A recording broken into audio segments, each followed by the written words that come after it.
Hello and welcome to the Commander's Quarters, your Magic the Gathering source that helps you command your budget. This show and episodes like this one are possible thanks to viewers like you. If you're looking for an easy way to help support this show, make sure that you like, share, and subscribe. Also, hit that bell notification icon so you don't miss any new episodes. You can also go check out our playmats and other merchandise at thecommandersquarters.com. We also have a ton of brand new t-shirt designs in stock, so make sure you check out those as well.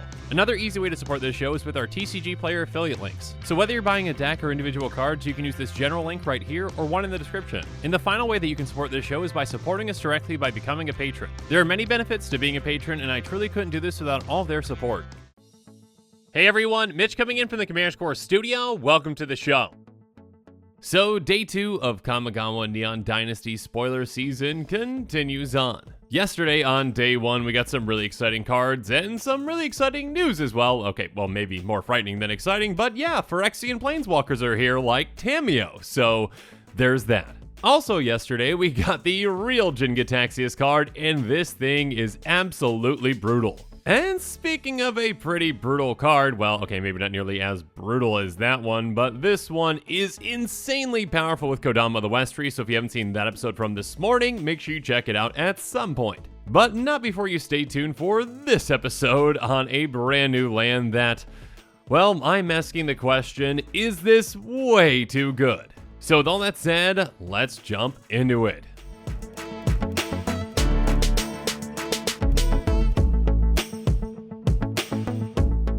So Boseiju is back as a legendary land in the new Kamigawa. Boseiju Who Endures is a legendary land that taps for a green. Note that it doesn't say enters the battlefield tapped, which is incredibly important. And on top of that, it has channel, which is a returning mechanic, and basically you can pay the cost and discard it for an effect. In this case, it's got channel, 1 and a green, discard Boseiju Who Endures, destroy target artifact, enchantment, or non-basic land an opponent controls. That player may search their library for a land card with a basic land type, put it on the battlefield, then shuffle. This ability costs 1 less to activate for each legendary creature you control.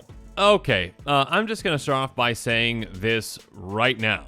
Not including its price in the decision-making process, it's going to be incredibly difficult to ever not include this in a mono-green deck, number 1.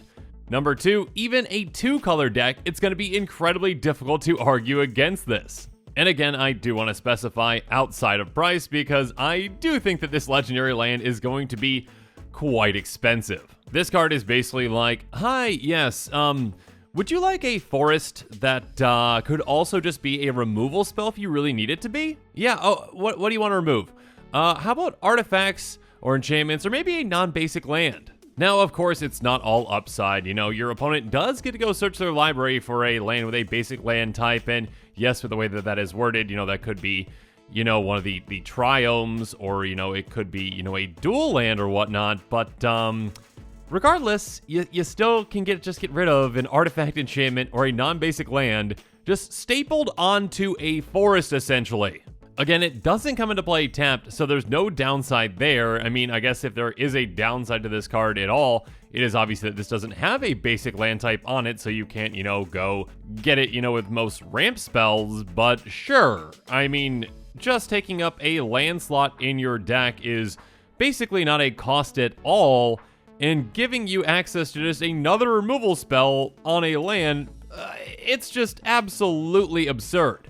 And again, the mana cost for that channel is pretty ridiculous in and of itself. Honestly, I'd probably be saying the exact same thing even if this cost 2 and a green to channel or 3 and a green to channel, because again, on top of, you know, this doing all this, the ability is going to cost 1 less to activate for each legendary creature you control. So with the way that this card is, you know, just costing 1 and a green to channel it, if your commander is just in play, this just costs a single green mana for a removal spell. Again, I think it's going to be incredibly difficult for anyone to argue against, again, price aside, this card ever not being included in a mono green deck. And I'll even go as far to say again that I believe it's going to be also incredibly difficult for anyone to argue against this in a 2-color deck. Extremely efficient, flexible removal on a land that doesn't enter the battlefield tapped and taps for a green.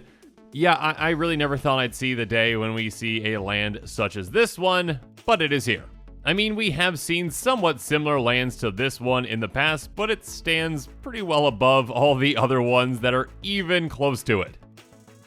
And even out of the cycle of lands that we are likely to see in this set, and my apologies, I guess I should mention, this card and the next one I'm going to be showing you were both in previous pre-spoiler season episodes where some cards were shown up on the internet with some somewhat blurry pictures, so I made custom card versions of them, but essentially, yeah, I definitely believe that these are actually legitimate cards. Takenuma Abandoned Mire is the first one I'm going to point out. It's a legendary land that happens for a black, and again, it has that channel ability. Pay 3 and a black, discard it, mill 3 cards, and return a creature or planeswalker card from your graveyard to your hand. This ability costs 1 less to activate for each legendary creature you control. Now, this is a good effect, again, just being a flexible land, again, that doesn't enter the battlefield tapped and gives you, you know, some card advantage or a way to get something back. But still, I mean, the upside for this card is nowhere near as good as the green version with Boseiju. And even a Ganjo Seat of the Empire, the other land that has a custom card version of it that I made in an episode because we had another, somewhat blurry picture taken of one. Even this one, which is still fantastic, a legendary land that taps for a white, and it's got channel 4/2 and a white. Discard it. It deals 4 damage to target attacking or blocking creature. This ability costs 1 to activate for each legendary creature control. Even though this one is incredibly impactful. I mean, again, very efficient, effective removal in a lot of situations for either attacking or blocking creatures. It still just isn't quite to the level of the green lane with Boseiju. Which is absurd, because again, like Boseiju, this is pretty much an auto-include, and I really don't like to use that term, but this basically is. Again, it's going to be hard to argue against this card not being in a mono-white deck outside of price. But again, Boseiju is just going to be more applicable in a lot of situations, and again, a Ganjo can take out anything that essentially, has, 4 or less toughness, right? But Boseiju doesn't have, it only destroys artifacts, enchantments, or, things that essentially have a converted mana cost of 3 or less. Maybe something like that could have been put on there as somewhat of a restriction. But again, there is no such restriction. It's just, whatever artifact enchantment that you want. Again, not trying to knock on a Ganjo. And again, I should say disclaimer. These are not official spoilers with the Ganjo and the Takenuma, so I'm sure we are going to be seeing them in the near future, and I definitely believe that they are legit, but just so I cover my bases, take everything with these two cards with a grain of salt. Regardless, again, like I mentioned before, we have seen somewhat similar lands again to Boseiju, basically just saying, hey, there are other lands outside of Forest that can enter the battlefield tapped and tap for a green, and also have another effect. And actually, in the last Kamigawa, we got Okina Temple of the Grandfathers, which is probably actually the worst land of that cycle, ironically, whereas Boseiju might be the best land of the new cycle. Regardless, Okina has tap at a green, or pay a green, tap target legendary creature gets +1 until end of turn. Now, obviously, that's not a bad effect, it's just not really that impactful of an effect, especially in comparison to some of the other lands in that cycle. Still, the fact is that this essentially is basically, a forest. Okay, minus the, forest land type that just enters the battlefield tapped and has an extra ability.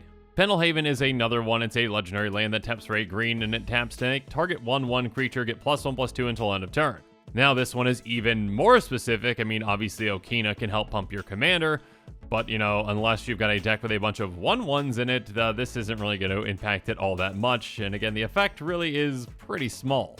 Now, when it comes to a more recent land that can enter the battlefield tapped in, tap for a green, that essentially is really fantastic in a lot of green decks out there, let's talk about Castle Garenbrig. It's going to enter the battlefield tapped unless you control a forest, so this one can enter the battlefield tapped technically, though if you're in a mono green deck, it's pretty unlikely that it's going to do so. It taps for a green, and it has pay 2 green, tap, add 6 green, spend this mana only to cast creature spells or activate abilities of creatures. So this is slight ramp on a land essentially, but again, it's basically free because it kind of acts just like a forest, most of the time entering the battlefield untapped. And I think last time I looked in mono green, I believe Castle Garenbrig is in like 40% of mono green decks out there, which is a really high amount.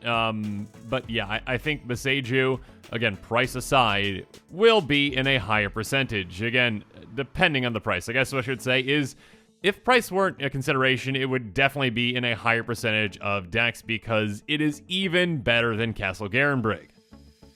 I mean, recently we've been getting more and more fantastically flexible lands. I mean, even let's just go back to Ikoria real quick. We had the cycle of lands that could enter the battlefield tapped unless you pay 3 life, like Turn Timber, Serpentine, Wood, and yeah, there were 5 of those, 1 for each color.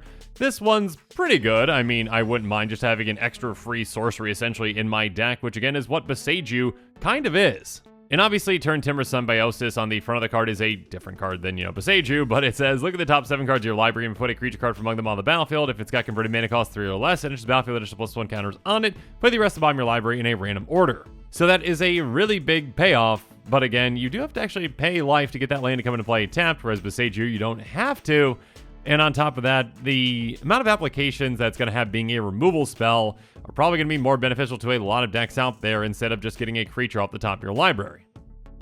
Now, when it comes to Boseiju, make sure you're also considering some other things with it because, well, when you do channel it, obviously you are discarding it and it's going to your graveyard, so consider cards like Crawling Sensation, Turn Timber Sower, and Bone Miser and how they interact with that. Crawling Sensation says, at the beginning of your upkeep, you may mill 2, and whenever 1 or more land cards are put in your graveyard from anywhere for the first time each turn, put a 1/1 green insect creature token onto the battlefield. Keep in mind, it does say whenever 1 or more land cards are put in your graveyard from anywhere, so that includes your hand, not just milling cards. So when you channel Boseiju and discard it, you're going to trigger something like Crawling Sensation to make a nice little token for you. Obviously, in a similar way, there's Turn Timber Sower, which says whenever 1 or more land cards are put in your graveyard from anywhere, create a 0/1 green plant creature token, and on top of that, by paying green, you can sacrifice 3 creatures, return target land card from your graveyard to your hand. So this works very well with Boseiju. Again, like Crawling Sensation, you can make a token just by channeling it, but on top of that, you can get it back from your graveyard with this. So again, if an opponent has a pesky artifact, enchantment, or non-basic land you need to deal with, you can again. And just another fun interaction I want to bring up outside of green, though, is with Bone Miser, which says a lot of things, but it does say whenever you discard a land card, add black. Again, if you've got a legendary creature in play, Boseiju just costs 1 mana to channel, so you basically turn a green mana into black. So you just kind of cast a ritual spell at the exact same time as destroying something. And actually, okay, I just said cast, but actually that was incorrect because I should have mentioned this earlier as well. Channeling is really hard to stop because you're not actually casting it when you're channeling it, it's an ability. So even if an opponent has a counter spell, they can't counter it. It's more of something that you pretty much have to like stifle. And typically your opponents are going to have stifling effects, so yeah, it's going to be hard to stop. So I guess that's another reason, the fact that it's incredibly hard to stop is why I think it's going to be incredibly impactful in Commander and yeah, see a ton of play. Also, note its interaction with cards like Life from the Loam, Ramunap Excavator, and Splendid Reclamation. Life from the Loam is a dredge card that sees a play in a lot of graveyard-centric decks that deal with lands. It says return to 3 target land cards from your graveyard to your hand. So again, just another way that you can actually get back this land from your graveyard to your hand to, either play it as a land or channel it again. And speaking of playing it as a land, Ramunap Excavator says you may play land cards from your graveyard. So you can essentially get double use out of it, again, channeling it to destroy something, and then actually just playing it from your graveyard, as your land for the turn. Or, you can just get it and all your other lands in your graveyard out with something like Splendid Reclamation. It says return all land cards from your graveyard to the battlefield tapped. So essentially, this can just ramp you a ton when you get lands in your graveyard, like, your Evolving Wilds, Temporary Expanse, and now, yes, these channel lands as well.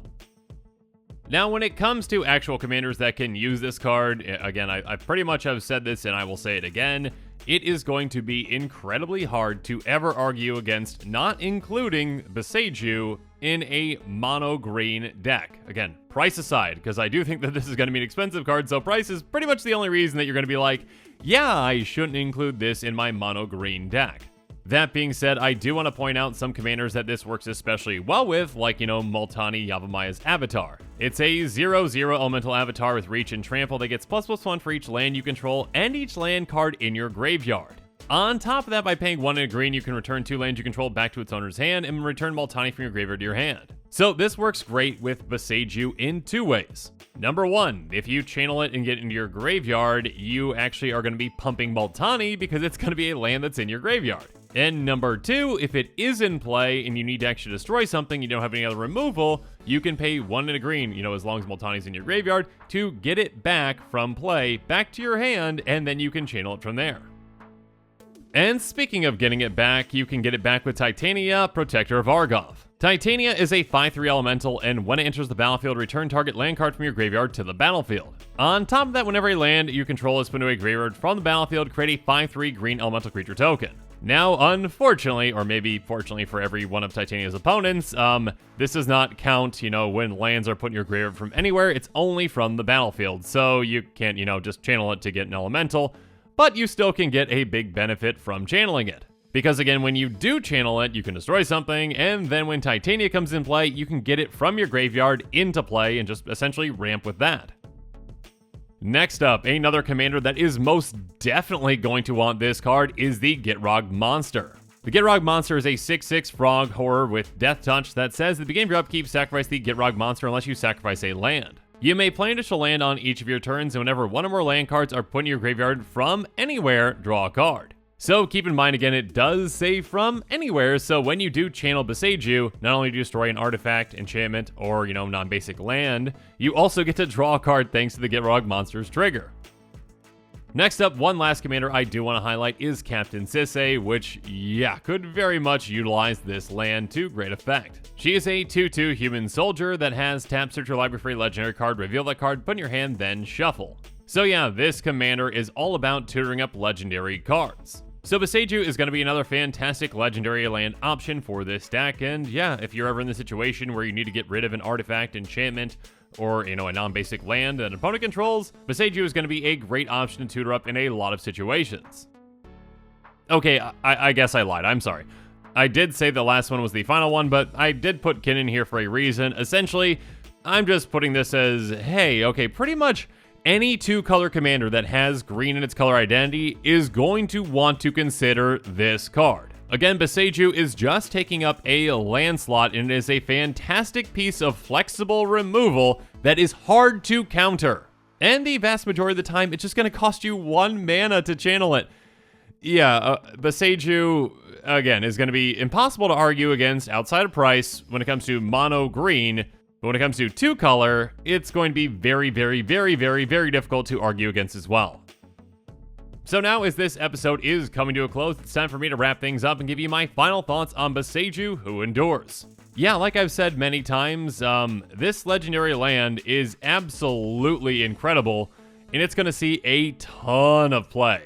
I mean, the only thing that's going to be stopping it from seeing more play than I think it probably should be seeing is going to be price, because I think that this card is going to be pretty expensive. And again, with the other lands from this cycle that we have potentially seen so far, this looks like it might be the best of all of them.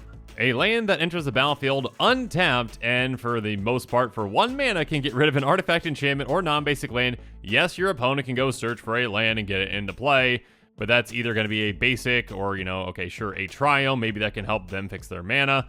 Regardless, it's going to be worth that. So this is definitely going to be an exciting card for many players out there. And speaking of exciting cards, make sure you stay tuned to this channel for more exciting spoilers coming up in the near future.